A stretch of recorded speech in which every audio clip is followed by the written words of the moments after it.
Hello guys! For today's video, may nakita tayong sirang saging at sayang naman kung itatapon lang natin to. Kaya for today's video, gagawa tayo ng banana cake. Nice! At yun na nga, simulan na natin sa pagdudurog ng mga saging na to. Yan, smash natin ng maigi para hindi siya buo-buo. Kailangan talaga natin siyang durugin ng maigi para lumabas din yung katas niya at malasahan natin siya sa cake na gagawin natin. Kaya, yan, smash natin ng maigi. Yan. Alisin natin to. At sa mga punto to, sisimulan na natin tong paghahalo ng itlog. Sa mga puntong to, pinaghahalo ko na yung all-purpose flour at saka yung baking soda at baking powder. At ito na nga yung itlog, ilalagay na natin yung asukal, isunod natin yung oil. Sa mga puntong to, hahaluin natin ito hanggang matunaw yung asukal. Yan, haluin natin ng maigi para maging pantay yung tamis ng banana cake natin. Ito na yung naging resulta, para siyang gatas pero hindi siya yung gatas. Ito yung itlog, isunod natin tong gatas at haluin natin. Ayan, halo. Yan. Masyadong magalaw. Pasensya na. Yun na nga. Isunod natin tong asin. At saka tong vanilla extract.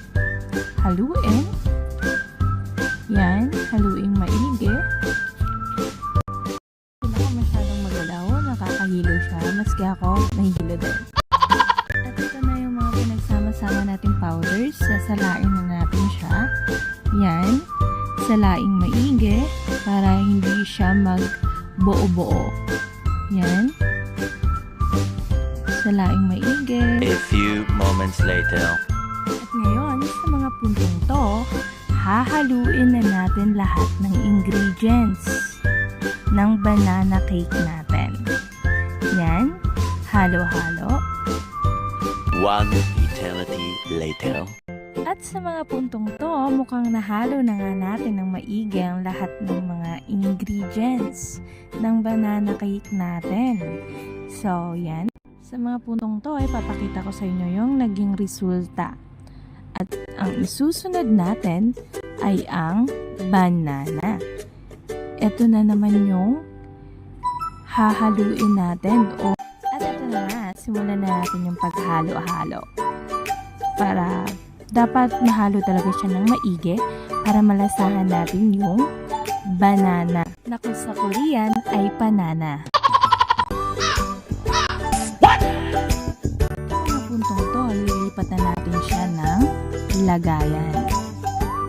At dahil na hindi ako na-inform na hindi kasya itong pinaglalagyan ko sa oven na inihanda ni Andy, ay ililipat ko siya dito. Kaya it's a prank lang yun kanina. Ito na nga yung exciting part. Yung ipapasok na natin siya sa oven.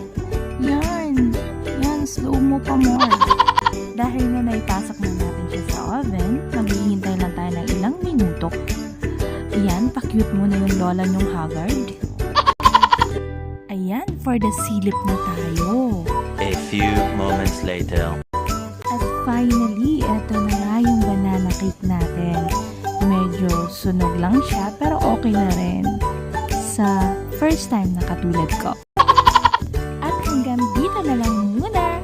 Hanggang sa muli. Maraming salamat! Follow for more!